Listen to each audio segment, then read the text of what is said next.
épocas o la evolución histórica de la filosofía. ¿Ya? Sí, estoy manejando el monopolio de las ciencias sociales en pasado. Muy bien, hemos hablado de la época antigua. En la época antigua encontramos una filosofía que se llamaba la filosofía, ¿cómo se llama? La filosofía griega, la filosofía helenística y la filosofía romana. En la filosofía, sí, se me enredó así la lengua, dije así, se me salió, disculpe usted. Dice acá, en la filosofía griega vamos a encontrar el llamado periodo cosmológico, que ya hemos dicho que los filósofos buscaban el arjé de las cosas, buscaban el principio de todas las cosas. Aquí encontramos a personajes como un tal Tales de Mileto, ¿no? Que decía que el arjé de las cosas era el agua, y nos quedamos en ese dato, ¿no?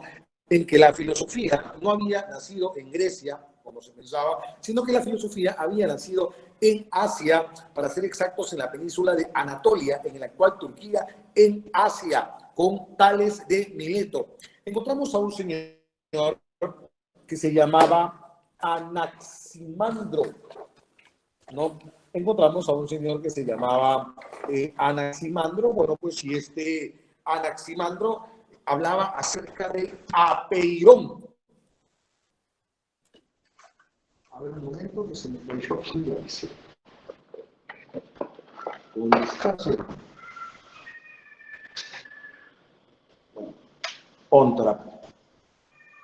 No, encontramos a un tal Anaximandro, el cual decía, bueno, pues que el principio de todas las cosas, pues era una sustancia, decía él, conocida como el apeirón, ¿no? El apeirón. Encontramos a un tal Anaxímedes que hablaba acerca del aire, ¿no?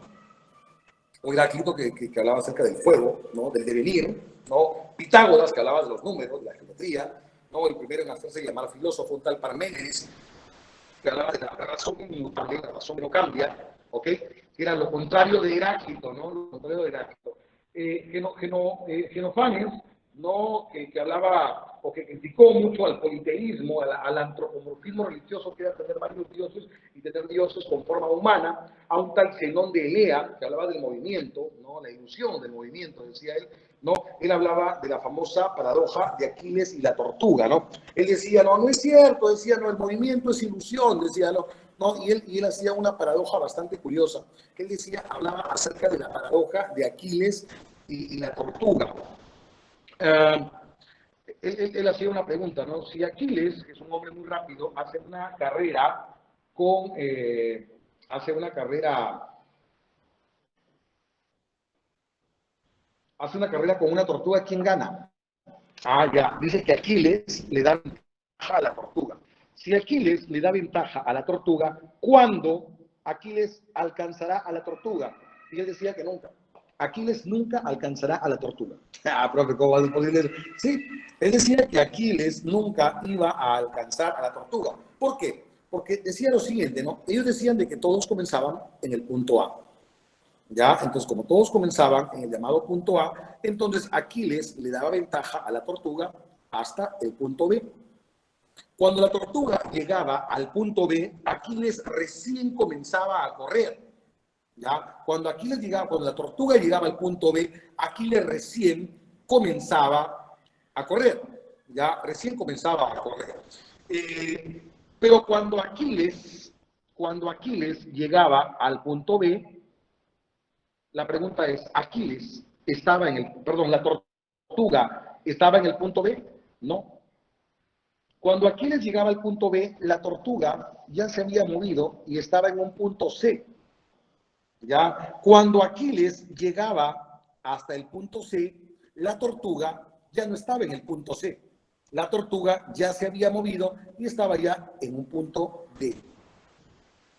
Y así hasta el infinito. Respuesta entonces, ¿cuándo Aquiles alcanza a la tortuga? Nunca. Aquiles nunca alcanzará a la tortuga. ¿Mm?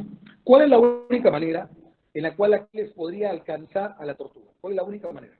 ¿Cuál es la única forma? La única manera es que la tortuga se detenga. ¿Sí? De esa manera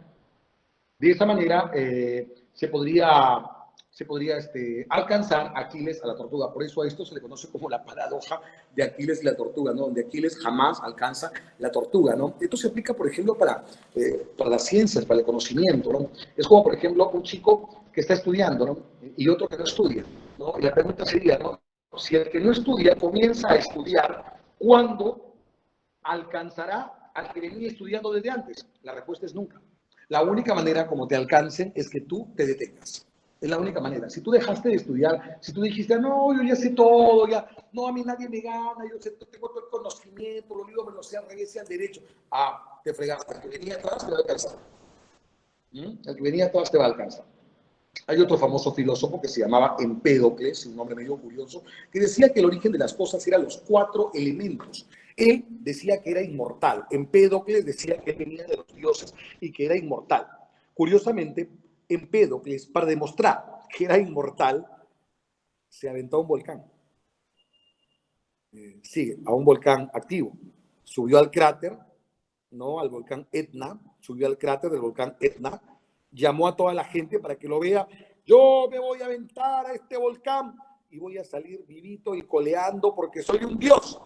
Dijo Empédocles. Bueno, han pasado cerca de 2500 años y Empédocles todavía ha salido del volcán. Los empedoclianos esperan la segunda llegada del dios Empédocles. Sí, hasta ahora no ha ocurrido. No creo que pase tampoco. Pero bueno, Anaxágoras hablaba de las semillas, ¿no? No, hasta ahora no sale. Anaxágoras hablaba de semillas, ¿no? Se dice que Anaxágoras fue el maestro de Pericles, el maestro de Eurípides, el maestro de Sócrates, y otros famosos eran Leucipo y Demócrito, los cuales ya hablaban acerca de los átomos, ya, acerca de los átomos. Ojo, no los átomos de Watson y Crick, no ese tipo de átomos, ¿no? Pero ya más o menos Leucipo y Demócrito decían pues que la realidad estaba pues formada, estaba formada por pequeñas partes, ¿no? Que llamaban átomos, ¿no? Átomos, ¿no? Que eran partes indivisibles, ¿no? Tú sabes que la raíz griega de la palabra átomo es a, sin, y tomo, parte, de no ser sin división, ¿ok? Ya sabemos que los átomos se dividen, ¿no? Exactamente. Uh-huh.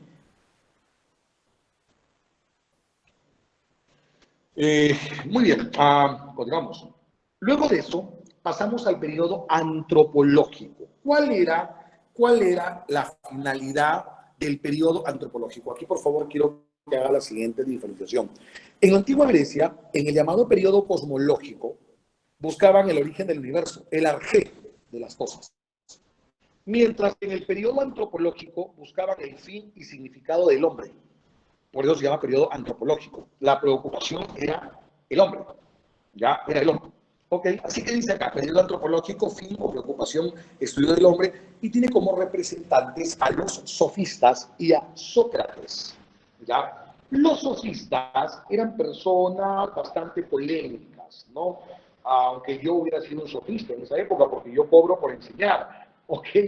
Como forma de trabajo, pero decían que los sofistas cobraban por enseñar muy caro, por si acaso, muy caro. En la antigua Grecia la educación no era algo barato, la educación era algo extremadamente caro. Solamente aquellas personas con mucho poder económico, con mucha capacidad adquisitiva, eran capaces de tener pues una muy buena educación. La educación no era para todos, la educación era para aquel que pudiera pagarse. ¿Ok? Así que los sofistas acá pues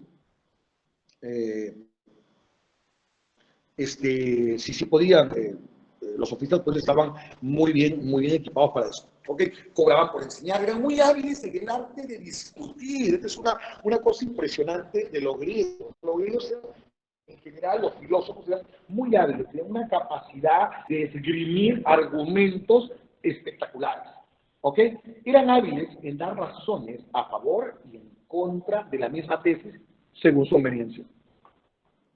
Según su conveniencia. Claro, ¿no? Bueno, pues si a mí me está pagando una persona para que defienda el asesinato, pues yo hablo a favor del asesinato. Pero si a mí me contrata otra gente para que hable en contra de él, pues hablaré en contra de él y con muy buenos argumentos, ¿ok? Por eso que eran muy polémicos todos los sofistas, ¿no? Les interesaba formar líderes políticos, elocuentes, educados, ¿no? Y que lo hacen, pues, según su conveniencia, ¿no? Muy bien. Sostenían que ningún conocimiento humano es verdadero.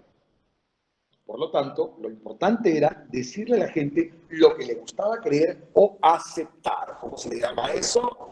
A eso se le llama demagogia. ¿Ya? A eso se le llama demagogia. ¿Ya? ¿Ya?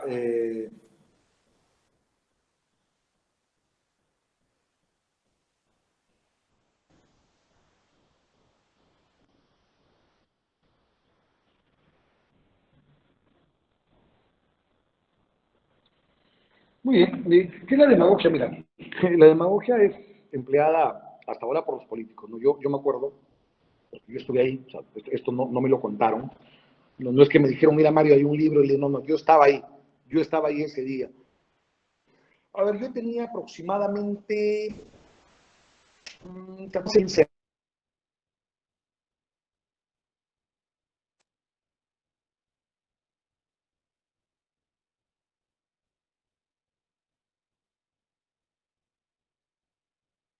que yo soy de Motupe City.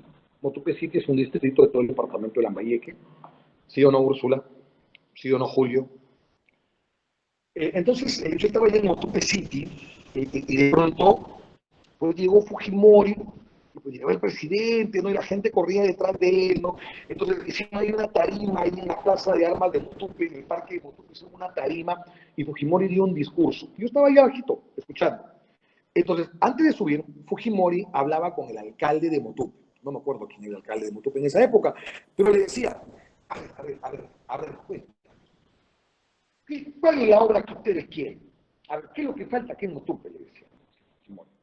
Allá, le decía el alcalde, no, acá un anhelo motupano es que hagan el canal de Guayabamba, no, yo anotaba, ¿no? Ya está ahí. Entonces Fujimori salía y decía, nosotros vamos a hacer el canal de Guayabamba, ¿no? Entonces la gente decía, hoy lo va a hacer, ¿no? Y preguntaba, ¿qué más, qué más? Allá, no tenemos luz, vamos a poner alumbrado. ¿Cómo se llama eso? Se llama demagogia. O sea, decirle al pueblo lo que la gente quiere escuchar. Viene de los sofistas. ¿Ok? Encontramos acá algunos personajes como Hipias, Pródico, ¿no? Como Eutidemo. Encontramos a Protágoras. Protágoras decía, el hombre es la medida de todas las cosas. De las que son en tanto que son y de las que no son en tanto que no son. ¿No? Es decir, el hombre es la medida de todo. El hombre es la medida de todas las cosas. En otras palabras, él decía, pues que el hombre había creado todo lo mesurable y lo inconmensurable, ¿no? Y era lo que era y no era lo que no era. Ya es parte del pensamiento filosófico también. Decía Protágoras que no hay verdad universal, decía Protágoras. Él hablaba del relativismo extremo. La verdad es como a ti te parece o como a mí me parece. El relativismo extremo. Decía Protágoras que la realidad existe. En realidad, lo que en realidad existe son imágenes mentales y conceptos de lo que tú percibes como realidad. Eso es lo que existe. ¿Mm? Se llama el relativismo extremo. Georgias, ¿no? Georgias decía, nada existe.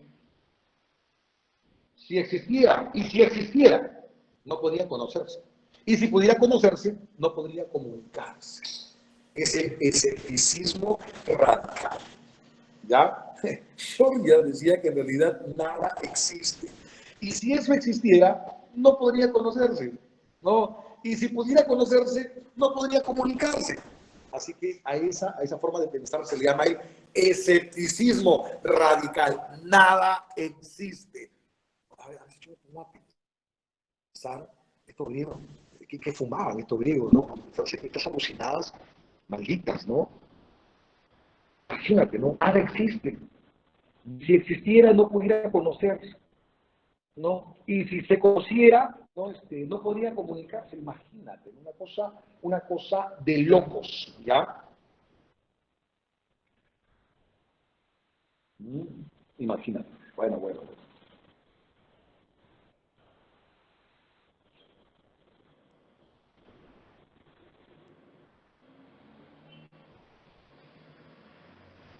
A ver, un momento.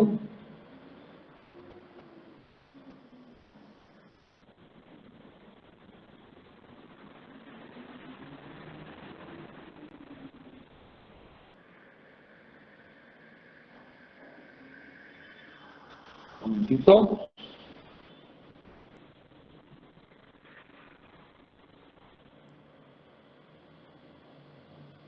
Muy bien, continuamos. Sócrates es uno de los filósofos más famosos de todos, ¿no? Él sostiene la llamada verdad universal. Él dice que la verdad sí puede conocerse, ¿ok? Pero Sócrates decía que la verdad o el conocimiento está ya dentro de cada uno de nosotros.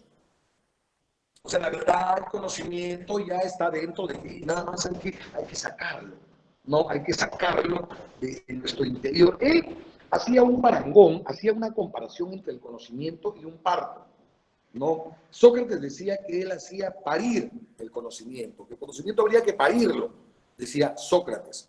Establece por primera vez ya las bases del conocimiento científico, ¿no? ¿Por qué? Porque él distinguía con precisión el saber objetivo, que él llamaba epísteme, y la opinión, que era la doxa.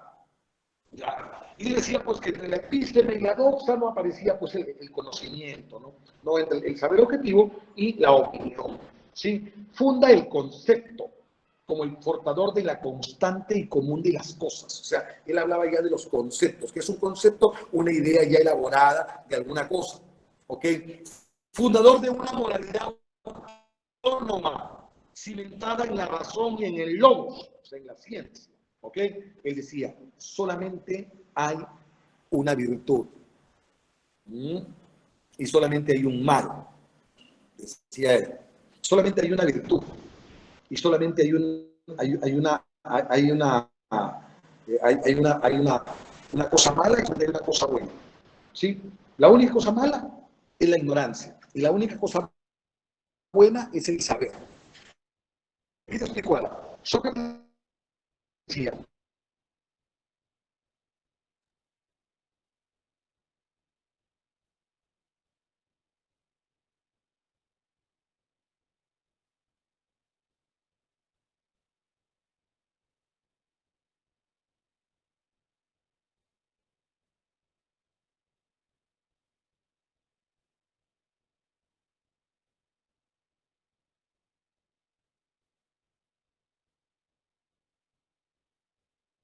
él aplicaba su método que se llamaba la mayéutica, ¿no? Se llamaba así el método de Sócrates, ya que se llamaba la mayéutica, ¿no? Dice que este método Sócrates lo inspira en su madre, ¿no? Su madre dice que la madre de Sócrates, una mujer llamada Fenareta, ¿ya? Eh, bueno, pues decía pues que había inspirado el llamado método socrático, ¿no? El método mayéutico, le decía él, ¿no? Solo que a diferencia de su madre, Sócrates no traía niños al mundo, sino que él lo que traía pues era el conocimiento hacia el mundo, ¿ya? Así que inspira eso, ¿no? Y el método que él usaba también era el método de la ironía, ¿no? La ironía era un método que hizo que a Sócrates ganase muchos enemigos, muchos enemigos, ¿no? Porque, por ejemplo, Sócrates hablaba contigo, su método era el diálogo, conversar. Él hablaba, él conversaba, él te hacía preguntas, y tras preguntas, repreguntas y repreguntas, de tal manera que tú comenzabas diciendo la letra A y terminabas diciendo la letra B, y al final Sócrates te hacía ver el error y se burlaba de ti. Le llamaban la ironía a ese método, ¿no? Él decía que había un solo Dios, así que hablaba del monoteísmo, ¿ok? Esto hizo que se ganase muchos enemigos, fue acusado de corromper a la juventud, acusado de mostrarse desnudo públicamente siendo feo, fue acusado de homosexual, de sodomita, a pesar de que él estaba casado, Sócrates tenía esposa, fue condenado a morir bebiendo cicuta, la cicuta es un veneno, ¿ok? Ya, y así murió. Sócrates muere envenenado así es, claro, Melito y Anito lo denunciaron. Fue condenado a morir bebiendo cicuta. Él fue el maestro de Platón. ¿Ya? Su frase más famosa es: solo sé que nada sé. ¿Ya? Es una de sus frases más famosas. ¿Ya? Y bueno, y no dejó nada escrito. Sócrates no escribió, al menos no sabemos si habrá hecho alguna obra escrita. La mayor parte de cosas que sabemos sobre Sócrates las sabemos por Platón. ¿Ya? El que nos habla mucho de Sócrates es Platón. Nos habla de Sócrates también Jenofonte, que era un economista, filósofo, y también Aristóteles nos habla de Sócrates. ¿Ok? Muy bien, chicos. Pasamos ahora al siguiente punto, que se llama el periodo de las grandes filosofías sistemáticas, o también llamado el periodo de los grandes sistemas filosóficos. Ya, que es lo mismo, por si acaso. Periodo de los grandes sistemas filosóficos.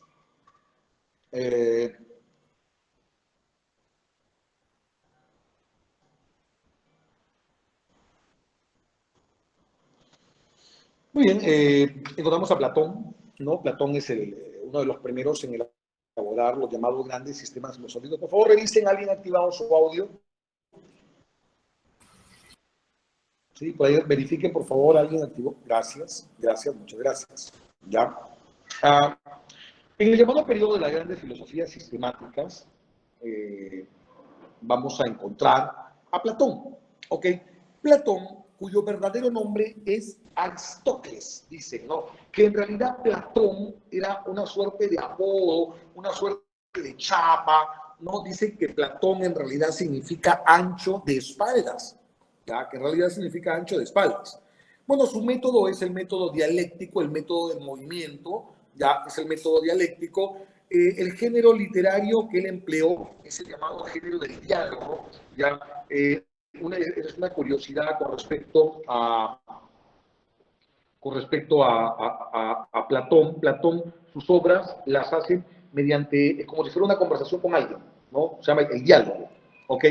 Platón decía que Dios es el intermediario entre los dos mundos y las cosas son representaciones imperfectas de las ideas, decía Platón, ¿ya?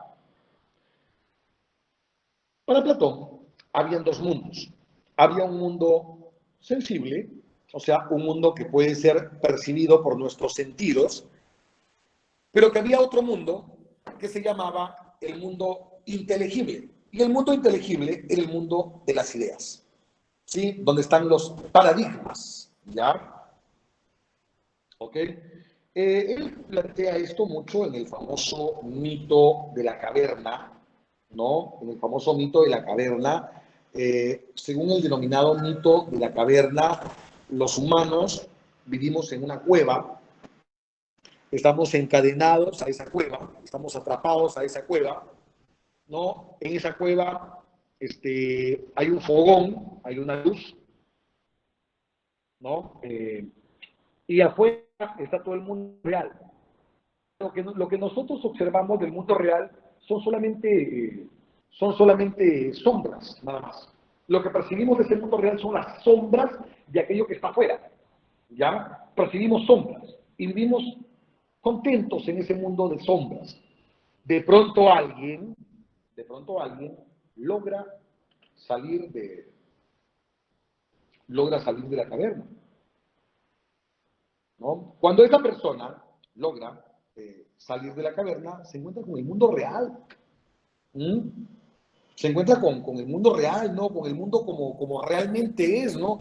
¿No? Entonces, los hombres que viven encadenados, ¿no? Con una verdad de sombras, pero de pronto alguien, bueno, pues se libera, ¿no? Se libera y regresa a la cueva, dice, no, a contarle lo que él había visto.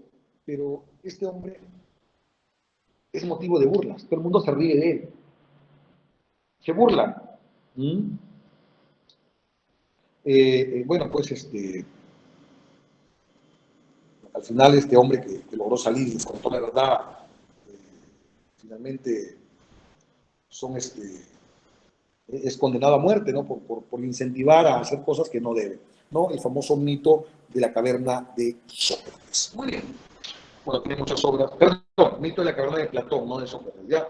Tiene muchas obras de Platón, la Apología, el Eufitrón, el Protágoras, Gorgias, el Eutidemo, Fedón, ¿no? El diálogo de la inmortalidad. Aquí en el diálogo de Fedón, por ejemplo, aquí en Fedón, se habla de la Atlántida, ¿no? De un continente desaparecido, supuestamente. El banquete, Fedón, la República, un libro sobre economía, ¿no? Entre otros libros importantes, ¿no? El Timeo está dentro, me parece, me estoy confundiendo, ¿ya? Acá, en el diálogo de Timeo, ya es donde habla sobre la Atlántida, donde habla sobre la Atlántida, ya me estoy confundiendo. Hayan son, disculpe usted.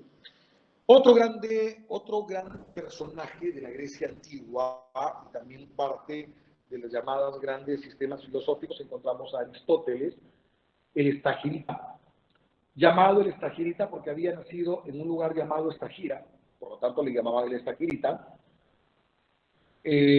llamado simplemente como el filósofo durante la Edad Media. Él usaba pues la lógica deductiva, usaba la escuela peripatética, ¿no? Que eran sus métodos, ¿no? ¿Qué era la escuela peripatética? Caminar, conversaban, caminaban, era el método peripatético, ¿no? Él hablaba del mundo principal, el mundo sensible, justificaba la esclavitud, él decía que algunos hombres habían nacido para ser libres y otros para ser esclavos, ¿ok?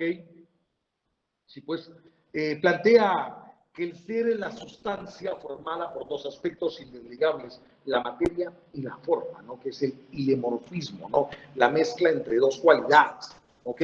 Decía que el hombre es un ser social, decía, el hombre es un ser social, que se baste a sí mismo o es un dios o es una bestia, decía, ¿no? Él decía que el hombre no puede vivir solo, ¿no? Y hace esta separación, ¿no? Decía, el hombre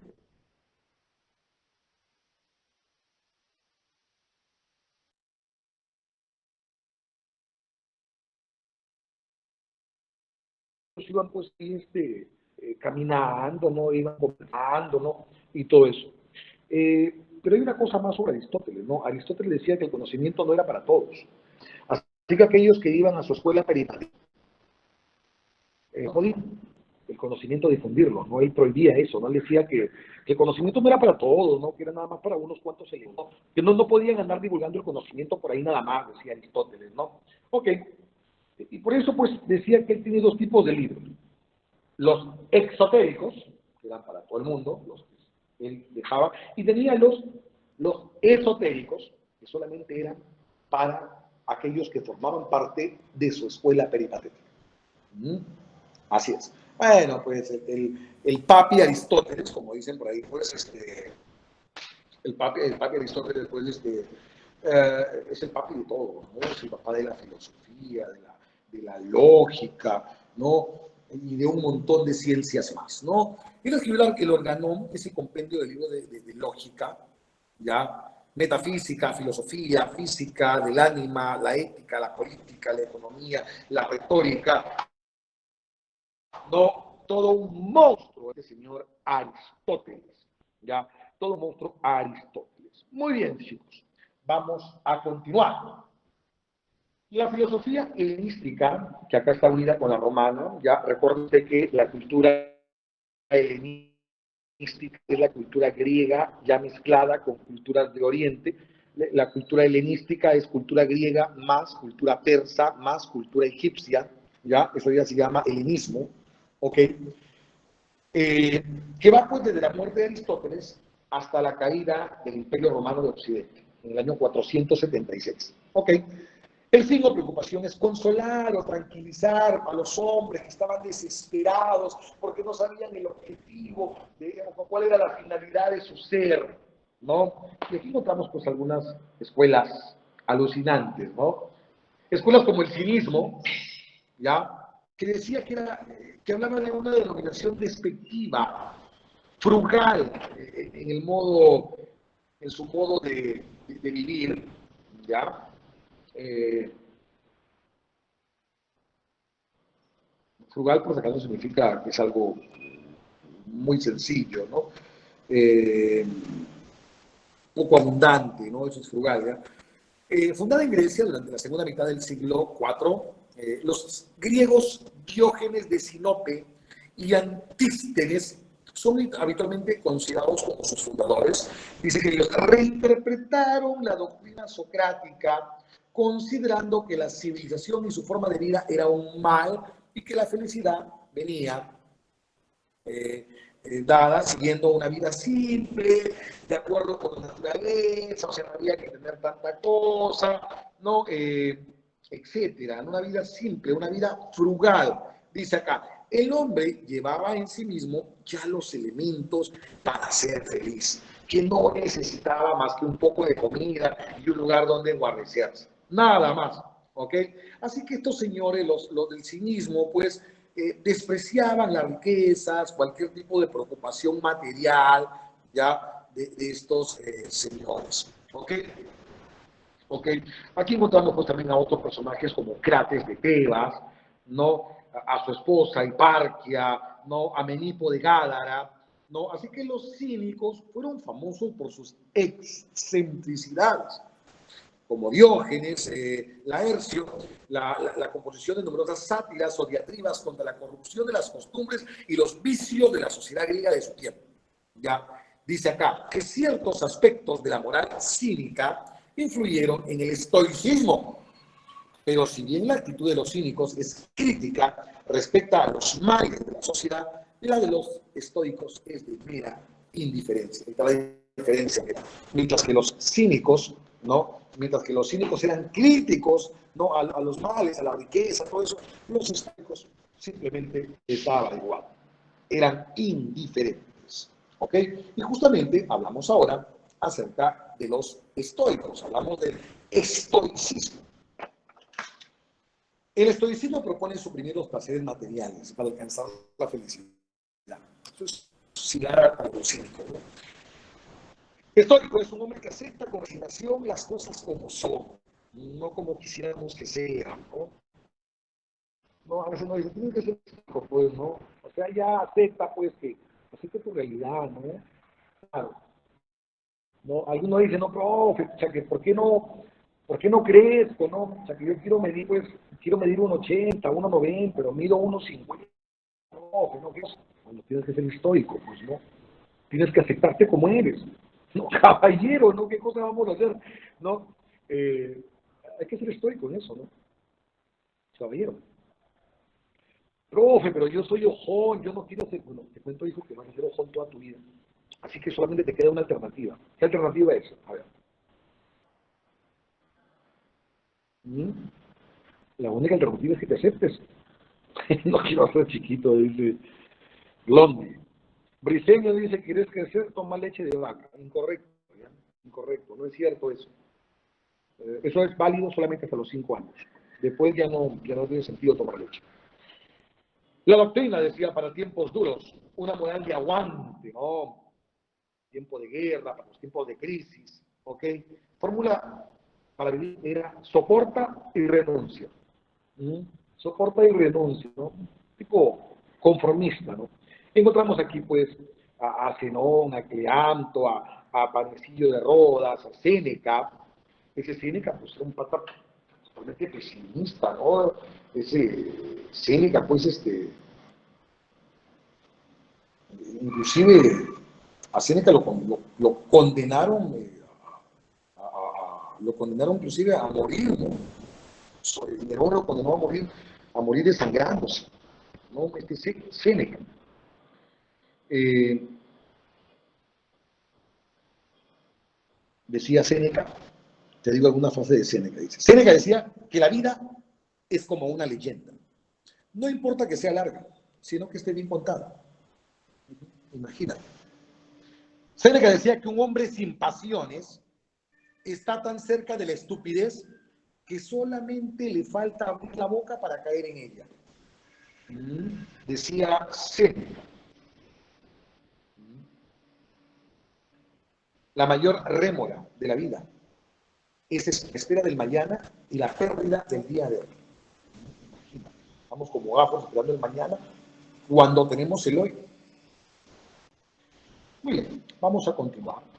Encontramos el epicureísmo o el hedonismo que habla acerca del placer.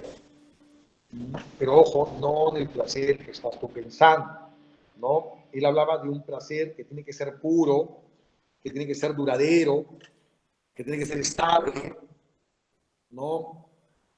Elimina los placeres mundanos, así que placeres como la comida, la bebida o el sexo no entran en el epicureísmo o hedonismo. Él pretende placeres puros, ¿no? El placer en respirar, en disfrutar el aire, ¿no? Eso, ¿no? Llamaba, siendo Epicuro, ¿no? Epicureísmo, su máximo representante, ¿no? El escepticismo duda, investiga, porque quiere encontrar la paz y la tranquilidad. Decía que no es posible alcanzar la verdad universal. El eclecticismo quería llegar a los dos puntos, ¿no? Ecléctico significa buscar un punto medio a las cosas, ¿ya? Eso se llama eclecticismo. El neoplatonismo, ¿ya? Decía pues que la realidad única del universo es el uno, perfecto, que no se puede conocer, o sea, inconocible e infinito. ¿Ok? Muy bien, así que con eso terminamos con las filosofías de la época antigua, ya latina, ya, y vamos empezando ahora ya con las filosofías de la Edad Media. Aquí encontramos la apologética y la patrística ya en la época cristiana, ¿no? Estas son ya filosofías cristianas, por si acaso, ya, estas son ya filosofías cristianas. Eh, Surge para defender la pureza de la religión cristiana ante la presencia de herejía, dice por acá. La apologética, movimiento conformado por los padres de la iglesia, como San Ambrosio, como San Justino, como Tertuliano o como San Lactancio. No sé a quién se le ocurre llamarse Lactancio, ¿no? Pero bueno, sí, qué feo llamarse Lactancio. Bueno, te cuento que la apologética, señores, bueno, pues la palabra significa en defensa de, ¿no? Hacer una apologética significa defender algo. ¿Qué cosa defendía la apologética? Defendía la fe. Obviamente la fe cristiana, la fe de la iglesia romana, ya para defenderse de los ataques, ¿no? De la llamada apologética. Y luego de eso encontramos a la patrística, que es un movimiento filosófico conformado por los padres de la iglesia, quienes elaboran la llamada doctrina cristiana, siendo acá pues personajes importantes, Agustín de Hipona, ya, Agustín de Hipona, o si quieres también conocido como San Agustín, ya conocido como San Agustín, ya, así que le puede llamar Agustín de Hipona o San Agustín, ya, ¿ok? Aurelio Agustín, obispo de Hipona, fue un hombre pagano que en su juventud profesó el maniqueísmo, ¿no? Una ideología pagana. Su madre, Santa Mónica, tuvo que dar casi 40 años para lograr su conversión, a instancia del obispo San Ambrosio. Como teólogo y filósofo, los temas centrales de su pensamiento fueron Dios y el alma. Sostenía que Dios ha creado el mundo de la nada. El tiempo ha sido creado simultáneamente con el mundo. El intelecto pertenece al alma, que es una sustancia inmortal y ajena al cuerpo. Y el conocimiento se otorga solamente por el alma. ¿Mm? Solamente por el alma. Bueno, entienda usted, entienda usted que bueno, pues estaba en una época pues que estaba creándose o armándose la ideología eh, sobre la iglesia más adelante llamada católica, ¿no? ¿Ya? Muy bien, muy bien. Bueno, entre las obras tenemos pues la ciudad de Dios, ¿ya? ¿No? Encontramos pues la ciudad de Dios, eh, las confesiones, ¿ya? Los soliloquios, ¿no? Entre otras, ¿no? Entre otras. También muy polémico, porque Agustín profesaba también una profunda misoginia, ¿no? Un profundo ideas contra la mujer. San Agustín decía que es orden natural entre los humanos que las mujeres estén sometidas al hombre, porque es de justicia que la razón más débil se someta a la más fuerte. Eso decía Agustín de Hipona. ¿Qué tal? ¿Cómo la ves? Bonito, ¿no? Bonito. Época medieval encontramos el escolasticismo, el misticismo, la teología.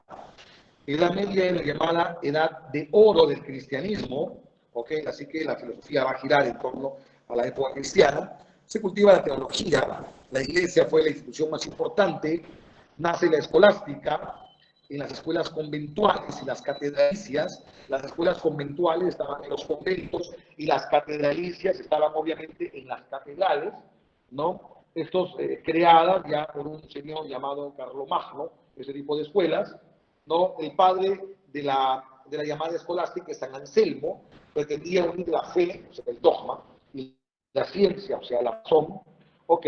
Y aquí encontramos pues a Santo Tomás de Aquino, o simplemente Tomás de Aquino, el doctor Angélicus, ¿ok? Que consideraba que el entendimiento es capaz de demostrar racionalmente la existencia de Dios. Así que el doctor Angélicus, él decía que podía demostrar mediante la filosofía la existencia de Dios, mediante las denominadas 5 vías para demostrar la existencia de Dios. Que era pues el primer motor inmóvil, la primera causa incausada, Dios es el ser absolutamente necesario, Dios es la perfección pura y Dios es la inteligencia ordenada del mundo. Que era, bueno, pues las 5 vías para llegar a Dios según Tomás de Aquino, ¿ya? Aunque para serte sincero, las vías para llegar a Dios de Tomás de Aquino o Tomino, en realidad son casi un plagio al sistema aristotélico, ¿no? Aristóteles ya había hablado antes del motor inmóvil, ya había hablado antes de eso, ¿no? Sobre el ser, el no ser y el poder ser. Ya había hablado de eso Aristóteles. Así que, en realidad, Tomás de Aquino lo que hace pues, es tomar gran parte del sistema teológico de Aristóteles, ¿no? Te cuento que Aristóteles estaba prohibido leerlo durante la Edad Media, así que Tomás de Aquino, pues, plagió el sistema de Aristóteles y lo adaptó para su forma cristiana, ¿no? Eso fue lo que hizo. Bueno, pues, en sus obras, la Suma Teológica, la Suma contra los Gentiles y del Ente y la Esencia. Muchachones, aquí nos vamos a quedar, hasta aquí vamos a llegar, ¿ya? Hasta aquí nos vamos a quedar. Nos vemos el día viernes. Me parece que Luchito nos ha puesto clase el día viernes, ¿ya? Así que nos vemos pues el viernes. Tenemos clase. Así que chao, chicos. Un gusto conversar con ustedes.